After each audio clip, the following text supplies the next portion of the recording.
ఇంట్లో ఆడది అదుపు తప్పితే పొదుపు చేయడం నారాయణుడి వల్ల కూడా కాదు అనే చిన్న సామెత అయితే ఉంది.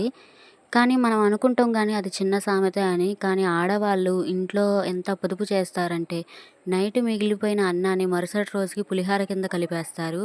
ఆ రోజు దోసపిండి మిగిలింది కదా అని మరుసటి రోజుకి అలా అలా గడిపేస్తారు. ఇంట్లో 2, 3 రోజులు ఏదైనా టూర్ ప్లాన్ చేస్తే, వెళ్ళే రోజు ఇంట్లోనే టిఫినీలు, చపాతీలని అవని ఇవని అన్నీ రెడీ చేసేసి, ప్రిపేర్ చేసి తీసుకెళ్ళిపోతాం. అదే 2, 3 రోజులు టిఫినీలు కూడా స్మెల్ రాకుండా ఉంటాయి అంటే, ఆ 2 రోజులకి కూడా సరిపడగా ముందుగానే మనం ప్రిపేర్ చేసి తీసుకెళ్తామని హస్బెండ్స్ ఎక్కడైనా 10, 20, 30 ఎక్కడైనా సరే పాకెట్‌లో గాని ఎక్కడైనా పెట్టి మర్చిపోతే, ఆ డబ్బులన్నీ పోగేసి ఒక డబ్బాలో వేసి, అవన్నీ పోగైన తర్వాత ఒకేసారి ఆ డబ్బులన్నీ తీసి హస్బెండ్‌కి ఇస్తున్నప్పుడు, "ఈ డబ్బులన్నీ మీవేనండి. అక్కడెక్కడో పెట్టి మర్చిపోయారు" అని చెప్పి ఇస్తుంటే ఆ ఫీలింగే వేరు కదండీ! ఇంకా మనం పాల మీద మీగడ, పెరుగు మీద మీగడ ఎంతో ఓపికగా తీసి ఒక బౌల్‌లో దాసి, ఒక నెలకి సరిపడగా నెయ్యయితే మనమే ప్రిపేర్ చేసేసుకొని ఇంట్లో రూ. 1000 మనం సేవ్ చేస్తున్నట్లే. ఇలాంటి చిన్న చిన్న విషయాలన్నీ మనం ఫాలో అవుతున్నాము అంటే మనం ఇంట్లో పొదుపు చేస్తున్నట్టే లెక్కని.